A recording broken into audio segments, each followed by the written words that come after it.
तेजस्विनावधीतमस्तु मा विद्विषावहैः।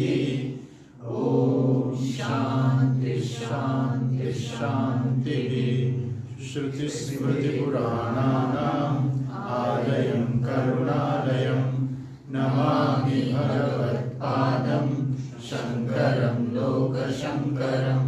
शङ्करं शङ्कराचार्यं केशवं बादरायणं सूत्रभाष्यकृतौ वन्दे भगवन्तौ पुनः पुनः। ईश्वरो गुरुरात्मेति मूर्तिभेदविभागिने व्योमवद्व्याप्तदेहाय दक्षिणामूर्तये नमः। सच्चिदानन्दरूपाय विश्वोत्पत्त्यादिहेतवे तापत्रयविनाशाय श्रीकृष्णाय वयं नुमः। यं प्रव्रजन्तमनुपेतमपेतकृत्यं द्वैपायनो विरहकातर आजुहाव। पुत्रेति तन्मयतया तरवोऽभिनेन्दुः तं सर्वभूतहृदयं मुनिमानतोऽस्मि।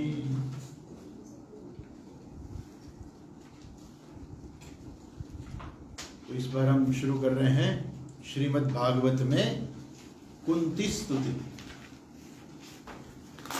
वैसे लोग भागवत को ऐसा मानते हैं कि एक तो भक्ति का ग्रंथ है, वैसे भक्ति का ही ग्रंथ है, इसमें कोई शंका भी नहीं है। लेकिन भगवत गीता में आता है ना कि भक्ति 4 प्रकार की होती है, भक्त भी 4 प्रकार के होते हैं। आर्तो जिज्ञासुरर्थार्थी ज्ञानी च भरतर्षभ, यानी कि भक्ति भी 4 प्रकार की होती है। वैसे ही भागवत के अंदर भक्ति भी 4 प्रकार की बताई गई है। और एक ग्रंथ जो है इतना बड़ा है, 18,000 श्लोक है, लेकिन एकदम जो सामान्य व्यक्ति जो होता है, जिसका आप समझो कि कोई अध्यात्म में प्रवेश ही नहीं हुआ, वहां से लेकर सबसे ऊपर तक व्यक्ति कैसा होता है, भगवान की भक्ति कैसी होती है, ज्ञान कैसा होता है, ये सब चर्चा की हुई है। आप देखो कि श्रीमद् भागवत की शुरुआत कैसे हुई। जो पहले सुखदेव जी महाराज ने परीक्षित को बढ़ाया, लेकिन उस समय उनकी स्थिति कैसी थी। परीक्षित राजा को श्राप मिला था कि 7 दिन के अंदर उनकी मृत्यु होगी, 7 दिन के बाद उनकी मृत्यु होने वाली है। तो 7 दिन में व्यक्ति ईश्वर की प्राप्ति कैसे कर सकते हैं। सिर्फ अगर 7 दिन है व्यक्ति के पास तो भी, जब पहले भागवत में आता है कि जब परीक्षित राजा सुखदेव जी को बताते हैं कि मेरे पास सिर्फ 7 दिन है, तो बोले कि महाराज आपको तो इतना तो मालूम है कि आप 7 दिन जीने वाले हैं, किसी को मालूम नहीं कौन कितना जिएगा। इसलिए 7 दिन में भी व्यक्ति जो है वो मोक्ष प्राप्त कर सकते हैं। और आप सब तो जानते ही हैं कि मोक्ष कैसे मिलेगा, ज्ञान के बिना मोक्ष मिलता ही नहीं। तो भागवत के अंदर मोक्ष की भी चर्चा की हुई है। मोक्ष का ही ग्रंथ है, मोक्ष की चर्चा है इतना नहीं, मोक्ष के लिए भागवत का अध्ययन करना चाहिए। सबसे पहला श्लोक आप देखो, जन्माद्यस्य यतोन्वयादितरतः चार्थेष्वभिघ्नस्वराट्। वहां क्या कहते हैं, जन्माद्यस्य यतः। ये तो ब्रह्मसूत्र है, एक सूत्र है।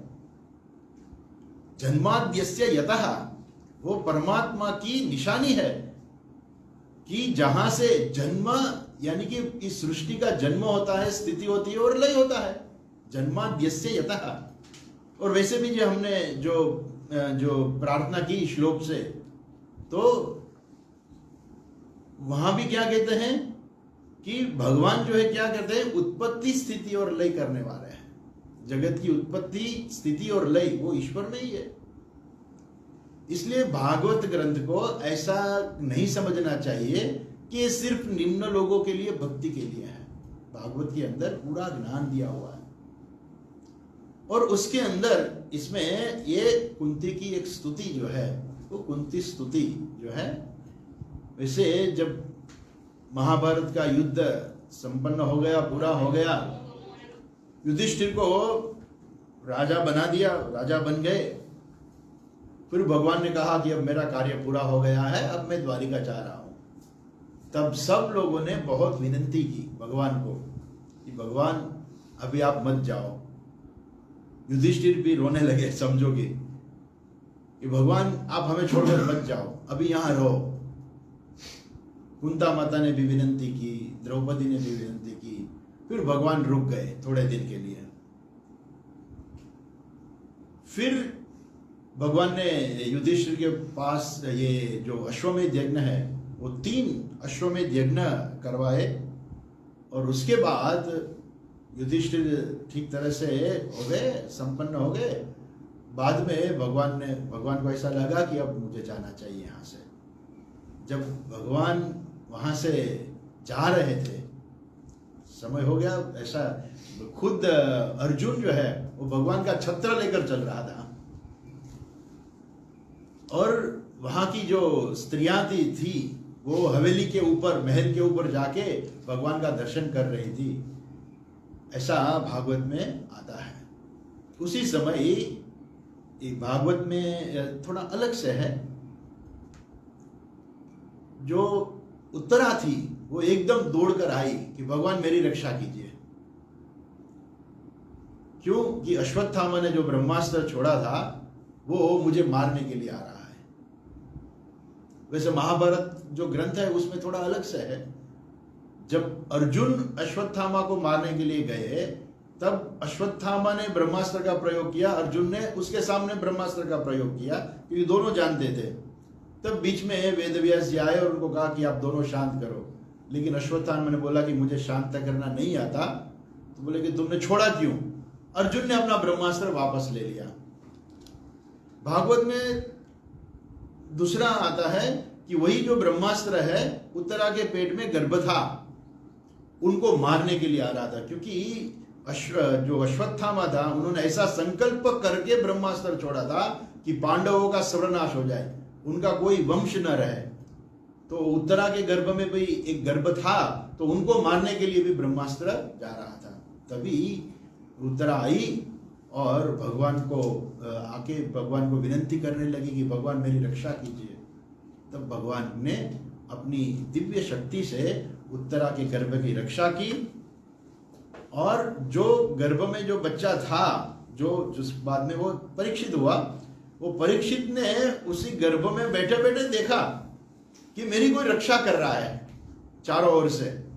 इसीलिए वो बच्चे का नाम पड़ा परीक्षित, परितः रक्षितः। चारों ओर से भगवान ने उनकी रक्षा की।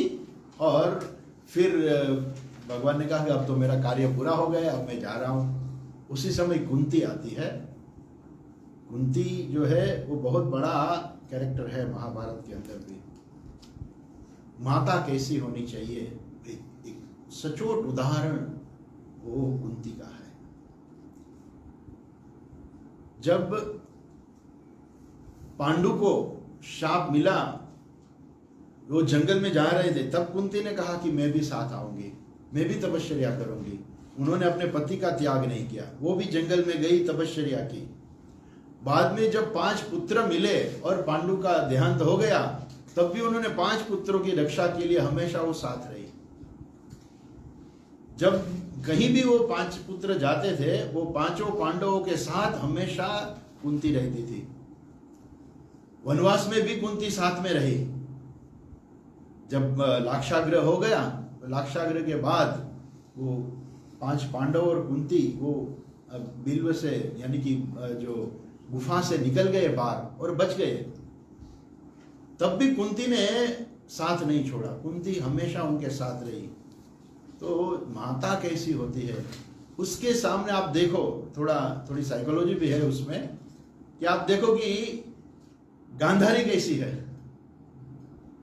कुंती ने कभी अपने बच्चों का, 5 बच्चों का कभी साथ नहीं छोड़ा, लेकिन गांधारी ने क्या किया, अपने आंख के ऊपर पट्टी मार दी, लगा दी। क्या, क्यों लगा दी? बोले कि मेरे पति देखते नहीं है इसलिए मैं भी नहीं देखूंगी। ऐसा करके उन्होंने आंख पे पट्टी बांध ली।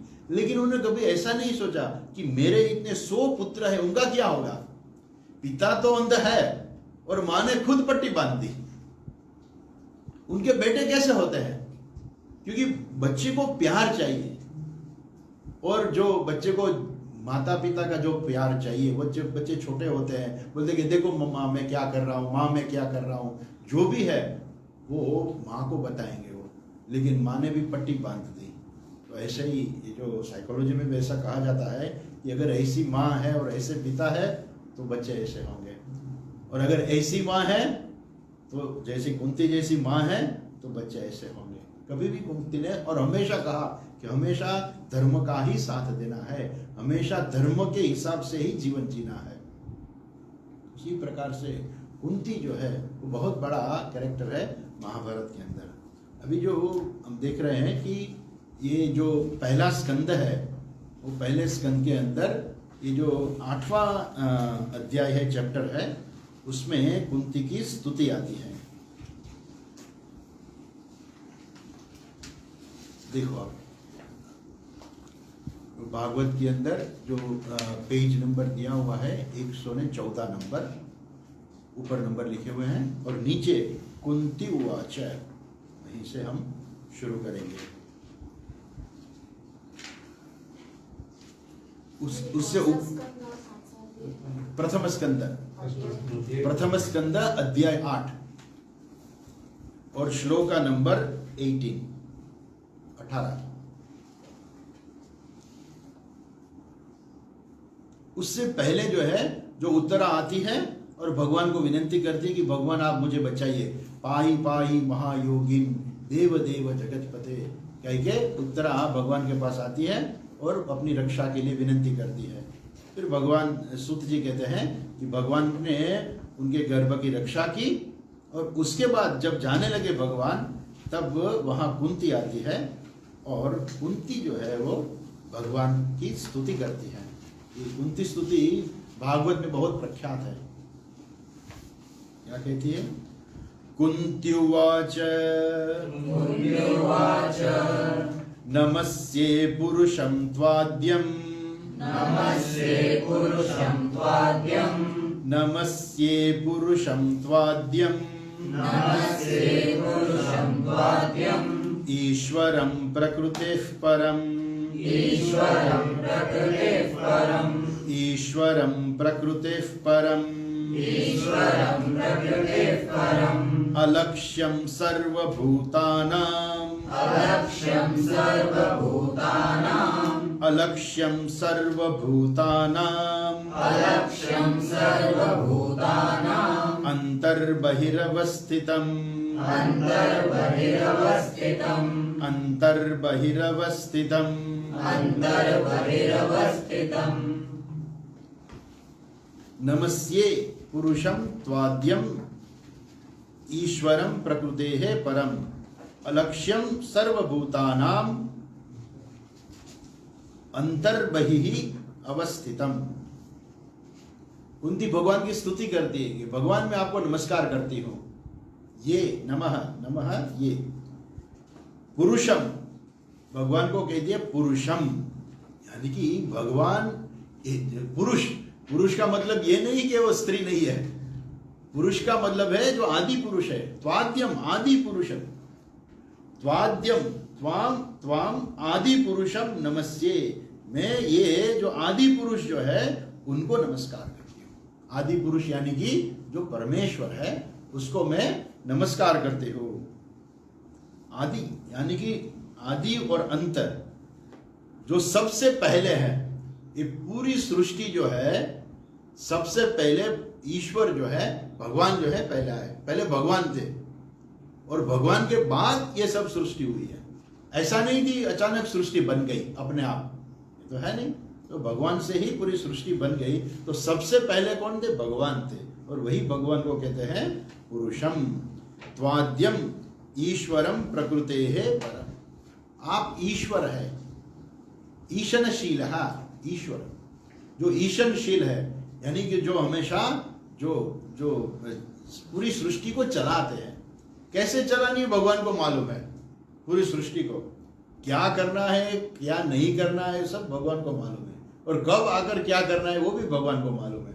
इसलिए कई बार असुर लोग जो होते हैं ना, वो तपस्या करके वो कहीं वरदान मांग लेते हैं, भगवान को देना पड़ता है।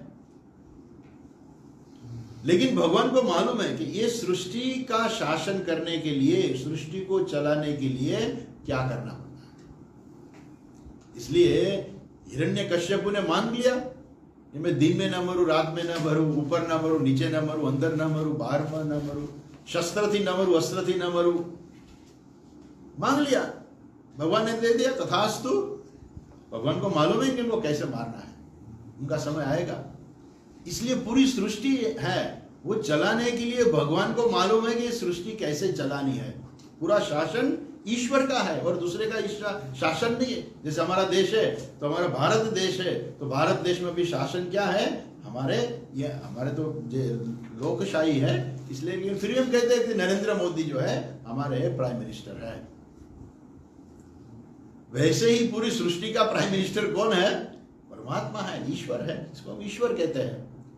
तो ये जो ईश्वर है वो ईशनशील है, यानी कि पूरी सृष्टि को कैसे चलाना है। छोटे से छोटा व्यक्ति जो होता है वहां से लेकर बड़े से बड़ा जो असुर होता है, वो सबका कैसे ठीक, सबको कैसे ठीक करना है। क्योंकि भगवान के भक्त भी होते हैं, तो वो भगवान के जो भक्त होते हैं उनको कैसे वरदान देना है, उनका कैसे भला हो, इनके ऊपर कैसे कृपा की जाए, और कौन सा भक्त कैसी भक्ति करता है, मन में उनकी भावना कैसी है, वही भावना से ही उनको फल मिलता है। वो सब भगवान को मालूम है। और जो ऐसे बड़े बड़े असुर होते हैं वो तपस्या भी करते हैं और फिर भगवान से वरदान मांग लेते हैं और फिर पूरी सृष्टि को डिस्टर्ब करते हैं। उसको नियमन में कैसे लाना है वो भी भगवान को मालूम है। इसलिए भगवान को एक नाम है ईश्वरम। ईश्वरम प्रकृति है परम, जो प्रकृति से पर है। प्रकृति यानी कि सृष्टि। तो हम जो है, हम क्या है, प्रकृति है परम नहीं है। हम क्या है, प्रकृति के अंदर है और प्रकृति के वश में है। भगवान प्रकृति के वश में नहीं है, ऊपर है। इसलिए जब भी भगवान जन्म लेते हैं ना सृष्टि में, तब कई बार ऐसा होता है कि कोई मर्यादा होती है, वो अपना कार्य करके चले जाते हैं। भगवान राम भी हुए तो वो भी मर्यादा पुरुषोत्तम थे। उन्होंने अपनी मर्यादा में रहकर ही अपना ईश्वरत्व प्रकट किया है। ऐसा नहीं कि रामचंद्र जी भगवान नहीं थे, वो भी भगवान थे। और ऐसा नहीं था कि उनके पास शक्ति नहीं थी, वो तो ईश्वर है, पूरी शक्ति थी उनके पास, फिर भी वो रो रहे थे।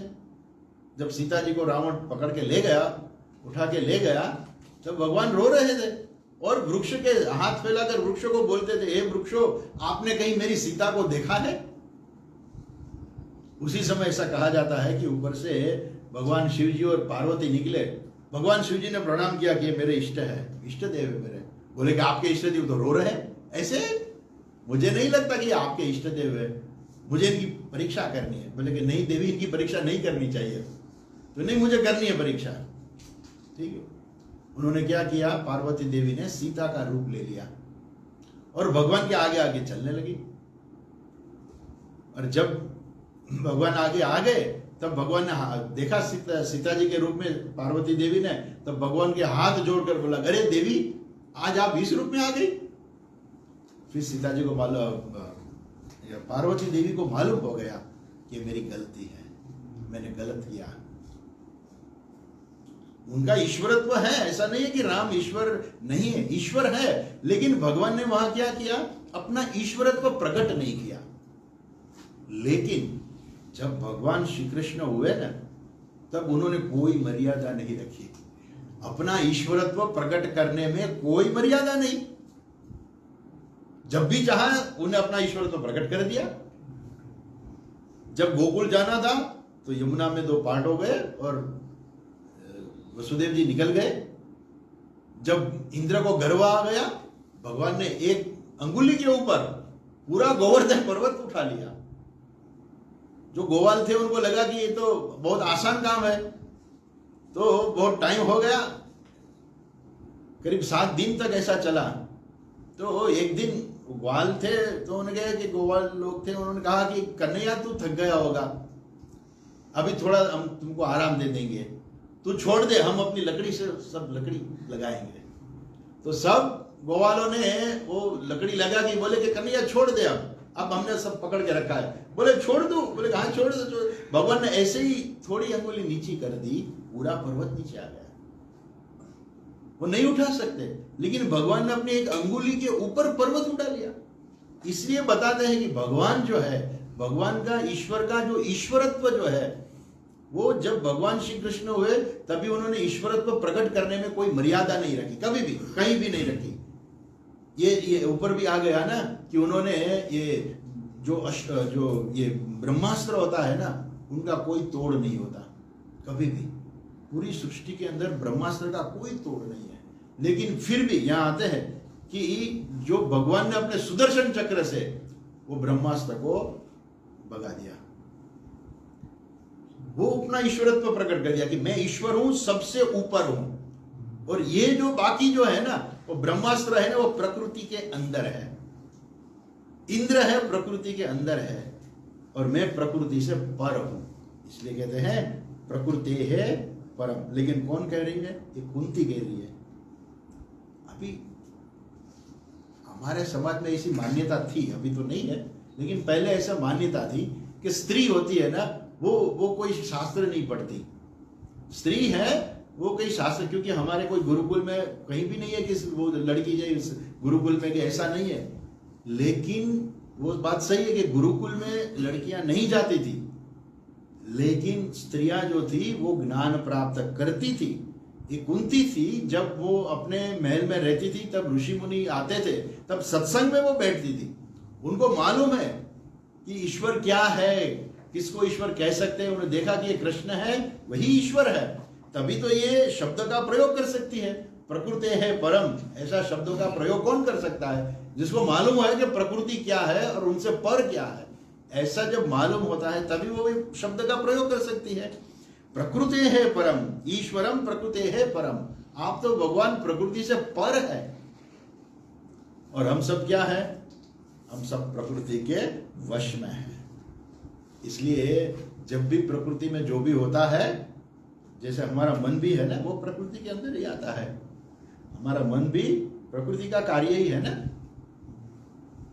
आपने पढ़ा होगा तत्वबोध, मेरे ख्याल आता है ना, उसमें प्रकृति जो है वो प्रकृति के सत्व गुण से, जो हमारा मन है प्रकृति के सत्व गुण से बना हुआ है। तो प्रकृति के अंदर है हमारा मन। ईश्वर जो है वो प्रकृति से पर है, प्रकृति उसका कुछ नहीं कर सकती। और जब प्रकृति का भी लय हो जाता है, आज सुबह में आया था ना, प्रकृति का भी जब लय हो जाता है तब भी ईश्वर है। सबसे पहले ईश्वर, जैसे हम सोते हैं ना, तो सोने के बाद जब सोते हैं तब हम तो है, लेकिन हमारी शक्ति जो है प्रकट नहीं होती। जब हम उठते हैं तब हमारी शक्ति प्रकट होती है। वैसे ही जब प्रकृति का लय हो जाता है तब ईश्वर है। प्रकृति का लय हो गया, जब पूरी सृष्टि का प्रलय हो जाता है, तो प्रलय होता है कि उसका मतलब नाश नहीं है। जब प्रलय होता है ना, तो उसका मतलब नाश नहीं है, क्योंकि वो तर्क से भी हम समझ सकते हैं। ऐसा नहीं कि शास्त्र में लिखा है, हम तर्क से भी समझ सकते हैं कि जब प्रकृति यानी कि पूरी सृष्टि का जब नाश होता है तब प्रकृति का लय होता है, नाश नहीं होता। क्यों? ऐसा है कि आप समझो कि कल प्रकृति का नाश होने वाला है, लय होने वाला है, ठीक है? और आज जिन्होंने कर्म किए, वो कर्म का फल कब मिलेगा उनको? कल तो नहीं मिल जाता। आज कर्म किया और कर्म का फल नहीं मिला। कितने इतने लोग हैं जिन्होंने आज बहुत अच्छे कर्म किए, कितने ऐसे भी लोग हैं जिन्होंने बुरे कर्म किए। अभी उन लोगों का कर्म का फल कब मिलेगा? क्योंकि कल तो प्रकृति का लय होने वाला है। तो ऐसा तो हम नहीं कह सकते, कहीं शास्त्र में लिखा नहीं है कि जब सबका कर्म का फल मिल जाता है तब प्रकृति का लय होता है, ऐसा कहीं भी नहीं लिखा। जब लास्ट में जिन्होंने कर्म किए हैं वो कर्म का फल उनको कब मिलेगा? जब नेक्स्ट प्रकृति जब फिर सृष्टि का सृजन करेगी तब आएगा। इसलिए जो हमारी सृष्टि जो है, और बाद में भी वो प्रकृति का जो नाश है, इसलिए प्रकृति को अनादि कहते हैं लेकिन अनंत नहीं कहते हैं। प्रकृति को अनादि कहते हैं, अनंत नहीं कहते हैं। क्यों? प्रकृति का नाश होता है। कब नाश होता है? कब नाश होता है? प्रकृति का नाश होता है कभी? प्रकृति का नाश होगा? नहीं होगा, नहीं होता है। कब होता है? जब ज्ञान प्राप्त होता है ना, तब प्रकृति का नाश। लेकिन व्यक्ति प्रकृति का नहीं, समष्टि प्रकृति का नाश नहीं होता। नाश कैसे होता है? क्योंकि प्रकृति है ही नहीं। ज्ञान होता है, अहम ब्रह्मास्मि, जो ज्ञान है कि मैं ही ब्रह्म हूं। तो जब ज्ञान होता है कि मैं ही ब्रह्म हूं, तो फिर प्रकृति कहाँ है? प्रकृति है ही नहीं। तो व्यक्ति के लिए प्रकृति का नाश हो गया, अज्ञान का नाश हो गया। अज्ञान ही प्रकृति है और अज्ञान का नाश हो गया। यानी कि जिन लोगों को ज्ञान प्राप्त होता है उनके लिए प्रकृति कैसी है? अनादि अंतवान है। और बाकी लोगों के लिए अनादि और अनंत है, क्योंकि जब तक ज्ञान प्राप्त नहीं करेंगे तब तक वो चलता ही रहेगा। इसलिए ईश्वर जो है वो प्रकृति है परम। फिर आगे कहते हैं अलक्ष्यम सर्वभूतानाम अंतर्बहिरवस्थितम। भगवान क्या है? अलक्ष्यम। लक्ष्य यानी कि जिसको हम लक्षित कर सके। जैसे हम कह सकते हैं ये वृक्ष है, ये फैन है, ये ऐसी है, तो हम लक्षित कर सकते हैं, वो देख सकते हैं। मेरे शब्द है वो आप सुन सकते हैं, तो मेरे शब्द लक्षित कर सकते हैं आप। स्पर्श भी है, गंध भी है।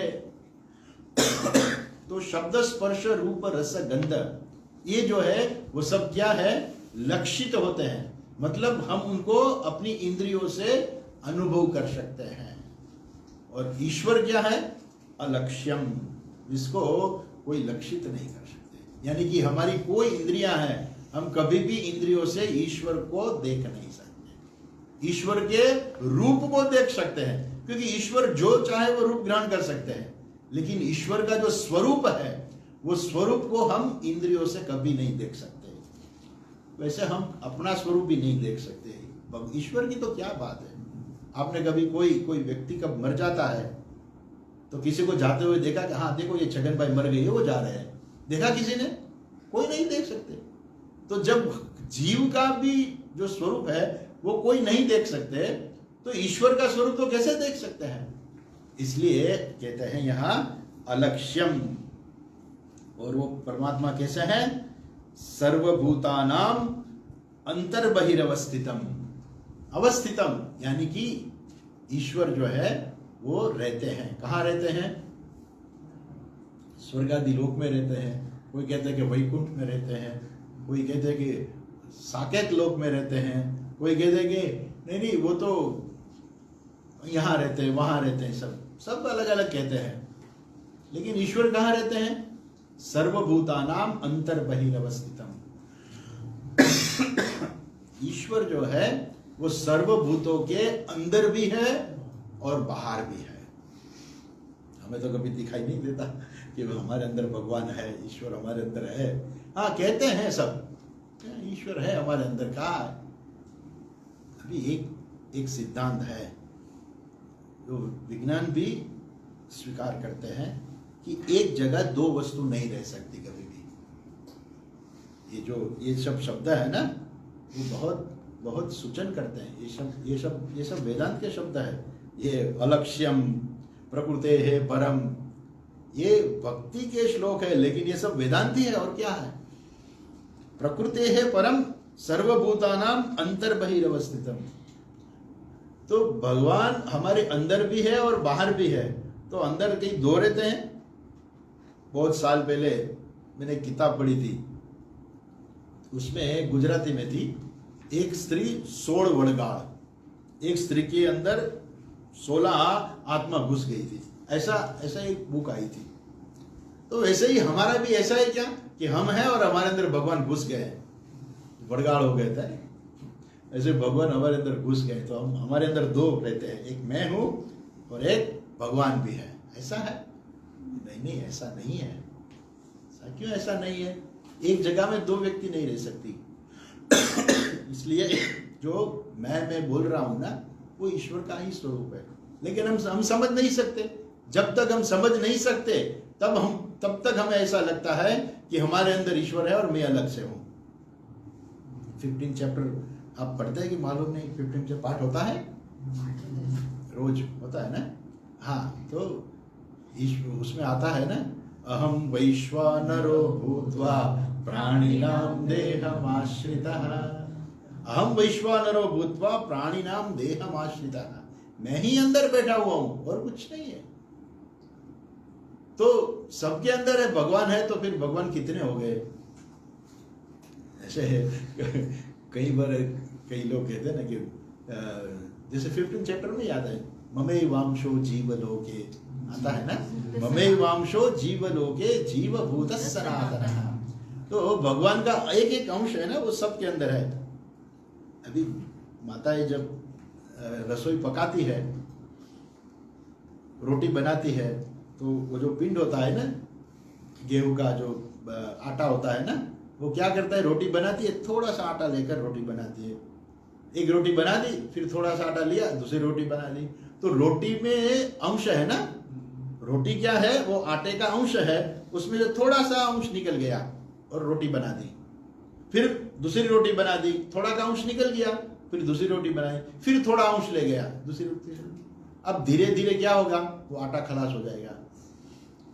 अब भगवान जो है, भगवान का अंश, समझो कि भगवान का अंश जो है सबके अंदर थोड़ा थोड़ा चला गया, तो भगवान खलास हो गए, भगवान रहे नहीं। ऐसा नहीं है। वहां शंकराचार्य जी कहते हैं अंशः इव अंशः। रियल में भगवान का अंश अलग नहीं है। फिर भी जो लोग समझते नहीं, वो ऐसा ही मानते हैं कि भगवान का अलग अलग अंश हो गए, लेकिन ऐसा नहीं है। भगवान का अंश अलग नहीं हुआ है। तो यहां कहते हैं कि भगवान सबके हृदय में रहते हैं, अंदर भी रहते हैं और दुनिया के बाहर भी। सब भूतों है, सब भूतों के बाहर, बाहर यानी कि पूरी सृष्टि के अंदर हम जो भी वस्तु देखते हैं ना, सबके अंदर ईश्वर है। इसलिए हमारी संस्कृति जो है, हमारा धर्म है, हमारा शास्त्र जो है ना, वो सबसे महान है पूरी दुनिया के अंदर। ऐसा नहीं है कि सिर्फ हमारे शास्त्र, इसलिए हम कह रहे हैं। देखो, ये कहते हैं कि सबके अंदर ईश्वर है, इसलिए हम वृक्ष की पूजा करेंगे। वट सावित्री पूर्णिमा, पूनम आती है तो बहनें हैं वो व्रत करती है। हम नदी की पूजा करते हैं, गंगा की पूजा करते हैं, यमुना की पूजा करते हैं। हम पर्वत की भी पूजा करते हैं, गोवर्धन पर्वत की पूजा होती है। सबकी पूजा हम करते हैं, गाय की भी पूजा करते हैं। तो क्यों सबकी पूजा करते हैं? इसलिए कि सबके अंदर ईश्वर है, ऐसा समझने के लिए। इसलिए हमारी जो प्रकृति, हमारी जो संस्कृति है, सबसे श्रेष्ठ है, क्योंकि वो हमें मोक्ष की ओर ले जाती है। पहले तो लोग यही समझते कि ईश्वर ऊपर बैठे बैठे सब देख रहे हैं, सबको रोज ब्रेड देते हैं, आज ब्रेड इनको दे दी, दूसरे दिन ब्रेड इनको दे दी। तो भगवान ऐसा नहीं करते। वो भगवान जो खुद है, वो सबके अंदर है, अंदर भी है और बाहर भी है। वो ऊपर नहीं बैठे हैं और ऊपर बैठे बैठे देख रहे हैं कि ये इनका अच्छा करो, आज इनका आज बुरा करो, इनको आज मारो, इनको आज अच्छा करो, उनको पैसे दे दो। ऐसा भगवान नहीं करते। ऊपर बैठे बैठे देख रहे हैं। ईश्वर तो अंदर भी है और बाहर भी है। बाहर भी है मतलब सब जगह है, ऐसी कोई जगह ही नहीं कि जहां ईश्वर ना हो। लेकिन हम क्या करते हैं? सिर्फ बोल देते हैं, लेकिन अंदर नहीं उतरता। हमारे अंदर नहीं उतरता, यानी कि हमेशा हमें याद नहीं रहता कि ईश्वर मेरे अंदर भी है, सबके अंदर भी है और बाहर भी है। इसलिए यहाँ भागवत में कहते हैं, कुंती है, कुंती उनकी स्तुति करती है कि भगवान आप सब भूतों के अंदर भी है और बाहर भी है। आप समझो कि कुंती का ज्ञान कैसा होगा कि ऐसे शब्दों से वो भगवान की स्तुति करती है। बाहर यानी कि जो भी चीज है, आप कुछ भी देखो, कोई वस्तु ऐसी नहीं है कि जो ईश्वर से परे हो या तो अलग हो। इसलिए कहते हैं सर्वभूतानाम अंतर बहिरवस्थित। लेकिन लोग समझते नहीं कि मेरे अंदर ईश्वर है। वो अपने आप को दुखी मानते हैं, मैं दुखी हूँ, मैं ऐसा हूँ, मैं ऐसा हूँ, ये ऐसा। लेकिन रियल में क्या है? ईश्वर अंदर है। अगर ईश्वर अंदर है तो सब लोग अलग अलग क्यों हैं? एक समान होना चाहिए ना। भगवान अंदर है तो एक आतंकवादी बनता है और दूसरा भक्त बनता है, ऐसा क्यों होता है? अगर किसी को ऐसा प्रश्न है कि भाई सर्व के अंदर भगवान ही है, ईश्वर ही है, तो फिर ये आतंकवादी क्यों बनते हैं? ये असुर क्यों बनते हैं? क्यों असुर लोग थे, वो भी आतंकवादी थे ना, वो असुर थे, शास्त्र में आता है। तो ईश्वर तो सर्व के अंदर है, तो भगवान ऐसा गलत काम क्यों करते हैं? क्योंकि जो करने वाला है तो उसके अंदर भगवान ही है, तो ऐसा गलत काम क्यों करते हैं? ये नहीं, करने वाला कौन है? अहंकार बैठा हुआ है कि मैं कर रहा हूं। वो करने वाला अहंकार है। जैसे इलेक्ट्रिसिटी होती है ना, वो सबके अंदर होती है। ये फैन हमें हवा दे रही है, ये लैंप है हमें प्रकाश दे रहा है, और ये एसी हमें ठंडक दे रहा है। इलेक्ट्रिसिटी तो सबके अंदर समान है, लेकिन हम ऐसा नहीं कह सकते सबको ठंडक ही देनी चाहिए। पंखा है वो नहीं, ये एसी ठंडक दे रहा है, पंखा को भी आप बोलोगे आपको भी ठंडक देनी पड़ेगी। लैंप को बोलो आपको प्रकाश नहीं देने, आपको ठंडक देनी पड़ेगी। क्यों? आपके अंदर भगवान है, इसके अंदर भगवान है, ये ठंडक दे रहे हैं, इसलिए आपको भी ठंडक देनी पड़ेगी। आप प्रकाश नहीं दे सकते। हीटर को बोलो पानी गर्म नहीं करना है, क्यों? एसी के अंदर भगवान है, इलेक्ट्रिक भगवान है, वो ठंडक दे रहे हैं। अगर तुम्हारे अंदर भगवान है, तुम्हें भी ठंडक देनी पड़ेगी। ऐसा तो नहीं है।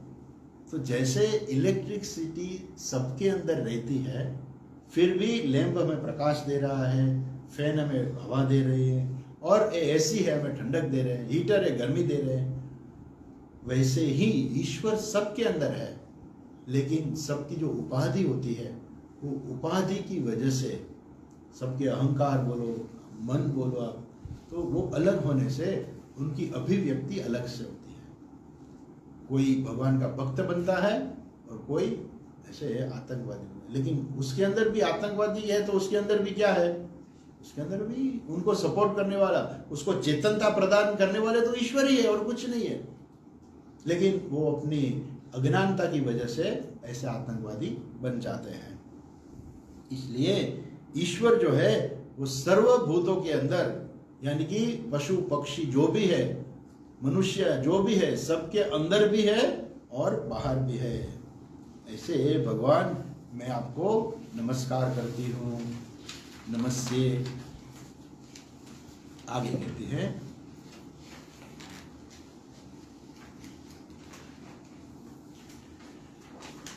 माया जवनिकाच्छन्नम, माया जवनिकाच्छन्नम, माया जवनिकाच्छन्नम, माया जवनिकाच्छन्नम, अज्ञाधोक्षजमव्ययम्, अज्ञाधोक्षजमव्ययम्, अज्ञाधोक्षजमव्ययम्, अज्ञाधोक्षजमव्ययम्, न लक्ष्यसे मूढदृशा, न लक्ष्यसे मूढदृशा, न लक्ष्यसे मूढदृशा, न लक्ष्यसे मूढदृशा, नटो नाट्यधरो यथा, नटो नाट्यधरो यथा, नटो नाट्यधरो यथा। नटो नाट्यधरो यथा। माया जवनिकाच्छन्नम अज्ञा अधोक्षजम अव्ययम, न लक्ष्यसे मूढदृशा, नटः नाट्यधरः यथा। यथा नाट्यधरः नटः, नाट्यधरः नटः। जैसे पहले तो ये सिनेमा नहीं था, पिक्चर्स हम देख रहे हैं ना, बहुत साल पहले वो मूवीज नहीं आते थे, तब नाटकशाला चलती थी। नाटकशाला एक गांव के बाद दूसरे गांव जाती और वहाँ सब अलग अलग नाटक सब करते थे।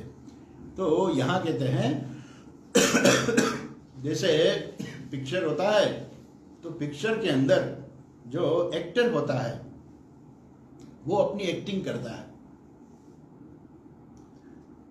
अच्छा,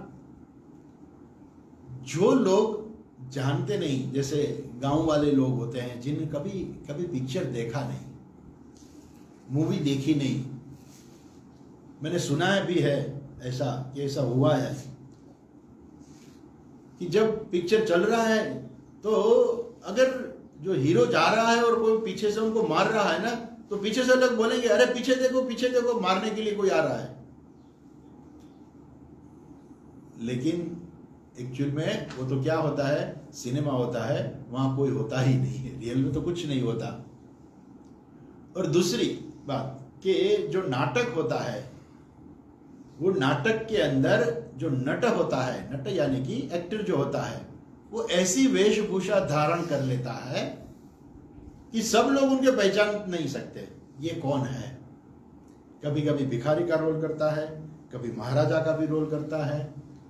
जो लोग नए नए होते हैं वो सब नहीं पहचान सकते, इसलिए सब उनको नहीं जान सकते। इसलिए कहते हैं न लक्ष्य से मूढ़ दृशा। मूढ़ दृशा यानी कि जो मूढ़ लोग होते हैं ना, अज्ञानी मूढ़ जो होते हैं ना, वो ईश्वर को नहीं देख सकते, उनको नहीं लक्ष्य कर सकते। क्यों? भगवान कैसे हैं? माया जवनिका आच्छन्नम, मायया आच्छन्नम, माया जवनिका आच्छन्नम, जो माया से आच्छादित हो गए हैं, इसलिए वो हमें दिखाई नहीं देते। माया होती है ना, माया का कार्य ही ऐसा है कि जो वस्तु जैसी है ना वो आपको ना दिखाए, कहीं दूसरी ओर दिखाए, कोई दूसरी वस्तु दिखाए। आप समझ ना सके कि कैसे हुआ। जैसे आज सुबह में भी स्वामी जी ने बोला था, केलाल की बात आई थी ना, तो केलाल जो है वो जादू करता है, तो पानी कहां से आया? Water of India. तो water of India, water of India, थोड़ी थोड़ी देर में पानी निकालते, अरे पानी कहां से आ रहा है मालूम नहीं, इसलिए उनको बोलते कि जादू। अब जो जादू है वो कैसे करता है वो हम समझ नहीं सकते, इसलिए उनका नाम होता है वो जादूगर की माया जाल, केलाल की माया जाल, जादूगर की माया जाल। वो माया का मतलब क्या है कि वो एक्चुअल में रियली कोई जादू होता ही नहीं है। बहुत साल पहले की बात है, जब मैं कोयम्बतूर आश्रम में पढ़ता था, तो हमारे एक चेन्नई वाले एक स्वामी जी आते थे, वो हमें पढ़ा कर, जब स्वामी दयानंद जी बाहर जाते थे तब वो चेन्नई वाले आते थे। स्वामी, उनका नाम स्वामी परमार्थानंद थे। फिर उसी समय ही कोयम्बतूर सिटी में जादूगर आया, तो स्वामी जी ने कहा कि नहीं नहीं आप सब जादूगर को देखने जाओ। तो आश्रम से हमें जादूगर देखने के लिए सबको भेज दिया। अब हम गए जादू देखने के लिए, जादूगर को देखने के लिए। तो ये तो 2-3 घंटे का कार्यक्रम होता है, कहीं जादू करते हैं। फिर एक जादू किया उन्होंने, क्या किया, तो रैकेट लेकर आए, शटल कॉक लेकर आ गए, फिर रैकेट से उन्होंने शटल छोड़ा, जिसके ऊपर पड़ा ना उसको बोला कि आप इधर आ जाइए। उसको स्टेज ऊपर बोला दिया, स्टेज के ऊपर एक बोर्ड रखा था, ब्लैक बोर्ड। उसने बोला कि आप ब्लैक बोर्ड में कुछ लिखो, जो भी आपका मन चाहे लिख दो। तो किसी ने ABCD लिख दिया, फिर वही शटल को फिर दूसरे के ऊपर डाल दिया, वो हमारे एक ब्रह्मचारी के ऊपर पड़ा। तो वो गए ऊपर, जाके देखा उन्हें देखा ओम नमः शिवाय ऐसा लिख दिया। ऐसे कई लोग आते रहे, सबने बोर्ड के ऊपर कुछ ना कुछ लिखा। फिर बात खत्म हुई, बाकी सबको बोले अब जाओ आप सब नीचे बैठ जाओ। सबको नीचे बैठा दिया। फिर लाइट जबक लबक जबक हो गई और जो बोर्ड था उन्होंने पूरा घुमाया, 2-3 बार घुमाया। और फिर एक आदमी को नीचे से बोला कि आप आइए। वो जो बोर्ड था उसके पास एक बॉक्स था, उसने कहा कि आप बॉक्स खोलो। उनके अंदर एक कागज था, बोले कि वो कागज निकालो। कागज निकाला, अब देखो पढ़ो क्या लिखा है इसमें और सबको दिखाओ। तो जो कागज में जो लिखा था वही बोर्ड में लिखा था। सब लोग आश्चर्य से रह गए, अरे क्या बात है, क्या जादू है इनका, जैसा लिखा था वैसा ही कागज में लिखा था। दूसरे तो बहुत थे, लेकिन हम सिर्फ एक ही बात करते हैं। फिर हम सब वापस आ गए जादूगर देखकर। फिर सब बोले आह क्या जादू था। उन्होंने जो जो हमारे ब्रह्मचारी थे बोले कि ये कैसे मालूम नहीं कि जो हमने बोर्ड पे लिखा था वो अंदर लिखकर कैसे आ गया। मैंने देखो भाई ऐसा नहीं है, वो कोई जादू नहीं था। आपको जादू लगता है, मुझे कोई जादू नहीं लगा। बोलोगे वो कैसे हुआ। देखो जब सब लोग बोर्ड ऊपर आप लिख रहे थे ना, पीछे उनका एक आदमी बैठा हुआ था। जब आपने लिख लिया उन्होंने एक फोटो निकाल ली, जाके लेबोरेटरी में जाके तुरंत उनकी एक कॉपी निकाली, और जब लाइट लगभग जबक होने लगी और बोर्ड घुमाया, उसी समय एक आदमी ने आके क्या कि जो बोर्ड बॉक्स जो आगे था उसका दरवाजा आगे था, वैसे एक दरवाजा पीछे भी था, पीछे से आके उन्होंने कागज अंदर डाल दिया। और बोर्ड इतना बड़ा था कि पीछे से अगर कोई कागज रख दे तो किसी को मालूम ना हो। तो मेरे लिए कोई जादू था ही नहीं। लेकिन वो जो दूसरे ब्रह्मचारी थे उनको ऐसा ही लगा कि नहीं ये तो बहुत बड़ा जादू है। तो माया का मतलब ये है कि जो बात हम समझ न सके उसको कहते हैं माया। इसलिए हम पूरी सृष्टि को माया कहते हैं। ये पूरी माया का कार्य है। क्यों? क्योंकि हम ब्रह्म को समझ नहीं सकते।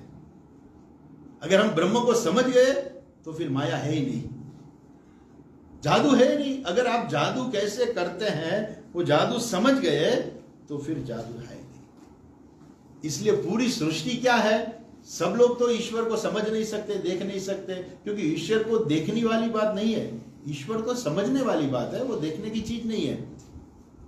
इसलिए कहते हैं यहां माया जवनिका छन्नम। परमात्मा ईश्वर जो क्या है, माया, वो माया से वो छुपे हुए हैं।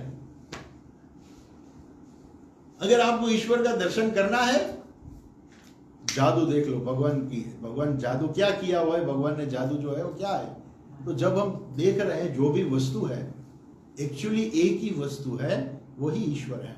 अगर हम वो समझ जाए तो फिर ये कोई सृष्टि है ही नहीं, वो जो है सब। इसलिए शास्त्र में क्या कहा है, सर्वम खलु इदम ब्रह्मा, जो है सब ब्रह्म है और कुछ बाकी नहीं रहता। तो फिर माया कहाँ है? अगर एक ब्रह्म है और एक माया है, तो ब्रह्म है तो फिर माया कहाँ है? माया है ही नहीं। या मा सा माया, जो नहीं है उसको भी माया कहते हैं, जो अपने आधार पे रहती नहीं है। माया को आधार चाहिए। कौन सा आधार चाहिए? परमात्मा का आधार चाहिए। परमात्मा को किसका आधार चाहिए? किसी का भी नहीं। माया को आधार, ये जब सृष्टि है जिसको हम माया बोलते हैं, उनका आधार क्या है? ब्रह्म ही है, ईश्वर ही है। इसलिए हे प्रभु, वो कुंती स्तुति कर रही है। आप देखो कुंती की स्तुति कैसी स्तुति है। कुंती स्तुति करती है कि माया जवनिका छन्नम, लेकिन मैं तो कैसी हूं? अज्ञा। फिर भी वह बोलती है कि मैं तो अज्ञानी हूं। अज्ञा अधोक्षजम अव्ययम, मैं तो अज्ञा हूं, आप तो अधोक्षज है। अधोक्षज यानी कि आप इंद्रियों से कभी गोचर नहीं हो सकते। इंद्रियों से हम वही वस्तु देख सकते हैं, समझ सकते हैं जो इंद्रियों की शक्ति होती है। जैसे रूप का ग्रहण करना है तो उसके लिए हमारा आंख ही काम करेगी, ठीक है। रूप के लिए कान काम नहीं करेगा, शब्द के लिए कान काम करेंगे, गंध के लिए नाक करेगा। तो ऐसे ही पांच ज्ञानेंद्रियों के लिए पांच विषय है। वो पांच विषयों को ग्रहण करने के लिए पांच इंद्रियां हैं, उससे हम सबको जान सकते हैं। लेकिन जो इंद्रियों से पर है उसको कहते हैं अधोक्षज। ऐसे आप अधोक्षज है और आप क्या है? अव्ययम। आप तो अव्यय है। व्यय यानी कि जिसका नाश होता है, जो भी वस्तु है उसका व्यय हो जाता है। जैसे आप देखो कि अभी सीजन आ रही है, मैंगो की सीजन आ गई, ठीक है। तो वृक्ष के ऊपर मैंगो के फल आ गए, फिर पक जाएगी, फिर अपने आप उनको नाश भी हो जाता है। पूरा शरीर, हमारा भी शरीर है, जब हमारा जन्म हो तो इतने छोटे थे हम, अभी इतने बड़े हो गए और फिर शरीर का एक बार नाश हो जाएगा। ऐसे ही पूरी सृष्टि ऐसी है।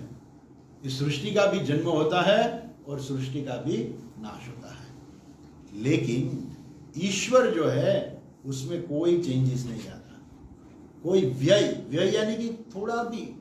हमारे शरीर में हमेशा विकार आते रहते हैं। विकार यानी कि परिवर्तन। इस सृष्टि में भी परिवर्तन आता रहता है, लेकिन ईश्वर में कोई परिवर्तन आता नहीं। अव्ययम न लक्ष्य से मूढ़ दृशा।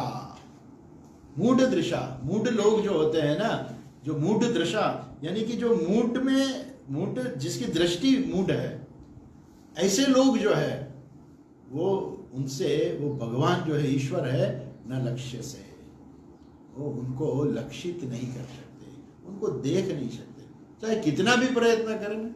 कई बार लोग देख, हम लोग मेडिटेशन में बैठते हैं, बोले एक आदमी आया, स्वामी जी मुझे मेडिटेशन में ब्रह्म ज्ञान हो गया, ब्रह्म का दर्शन हो गया। अच्छा, कैसा था ब्रह्म का दर्शन, कैसा हुआ, कैसा कलर था? बोले कि हाँ रेड कलर था। बोले कि नहीं, ब्रह्म का रेड कलर नहीं होता। अच्छा, तीसरे दिन आया, फिर अब तो स्वामी जी ब्रह्म का दर्शन हो गया। बोले कैसा, अब दिखा कलर? हाँ। बोले कि ब्लू कलर था। वो डार्क ब्लू था या लाइट ब्लू था? बोले कि डार्क ब्लू था। नहीं, ब्रह्म तो डार्क ब्लू नहीं होता। तो ब्रह्म का रियल में कोई कलर ही नहीं है जो आप देख सको, उनकी कोई आवाज नहीं है कि आप सुन सको, उनका कोई स्पर्श नहीं है जैसे आप स्पर्श कर सको, उनकी कोई गंध नहीं है जैसे आप नाक से सूंघ सको। जो इंद्रियों का विषय ही नहीं है उसको आप कैसे प्राप्त कर सकते हो? ये कैसे? इसलिए कहते हैं न लक्ष्य से मूढ़ दृशा, जो मूढ़ दृशा नहीं लक्ष्य। यथा नटः नाट्यधरः, जैसे नाटक के अंदर लोग जो है वो नट को नहीं पहचान सकते कि ये कौन सा एक्टर है। जो ज्ञानी लोग हैं वो पहचान जाते हैं। जैसे पहले बहुत साल पहले ऐसा कोई पिक्चर आया था जिसमें अमिताभ बच्चन 3 रोल में था, मालूम नहीं मुझे कौन सा था, लेकिन सुना मैंने कि 3 रोल में था। एक एक्टर 3 रोल में था, शायद दूसरा कोई होगा। तो जब वो छोटा बेटा था वो अपने पिताजी को पूछेंगे कि पिताजी ये डॉक्टर कौन है? बोले कि ये अमिताभ बच्चन है। ओ, अच्छी बात है। फिर पूछा पिताजी ये भिखारी कौन है? बोले कि वही अमिताभ बच्चन है। फिर बोले कि ये गुंडा कौन है? बोले वही भी अमिताभ बच्चन है। बोले कि तीनों कैसे हो सकते हैं?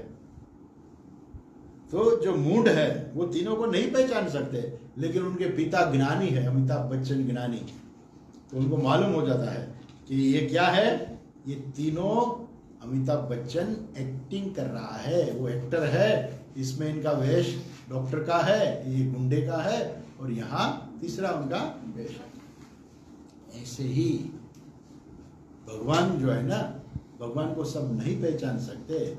इसलिए यहाँ कुंता माता कहती है कि मैं अज्ञा मूढ़ दृशा, मैं अज्ञानी हूं और मैं मूढ़ हूं, क्योंकि ईश्वर का संपूर्ण रूप तो कोई नहीं समझ सकता, नहीं देख सकता। इसलिए मैं आपका रूप जो है कैसे जान सकती हूं? अर्थात नहीं जान सकती। आगे कहते हैं तथा परमहंसानां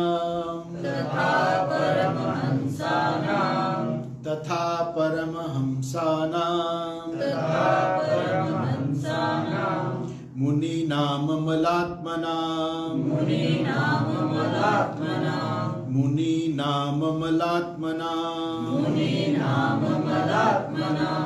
भक्ति योग विधानार्थं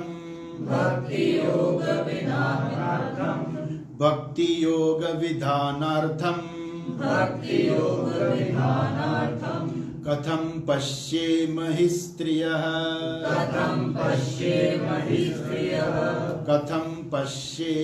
स्त्रियः तथा परमहंसानां मुनीनां अमलात्मनां भक्ति योग विधानार्थं कथं पश्येम हि स्त्रियः।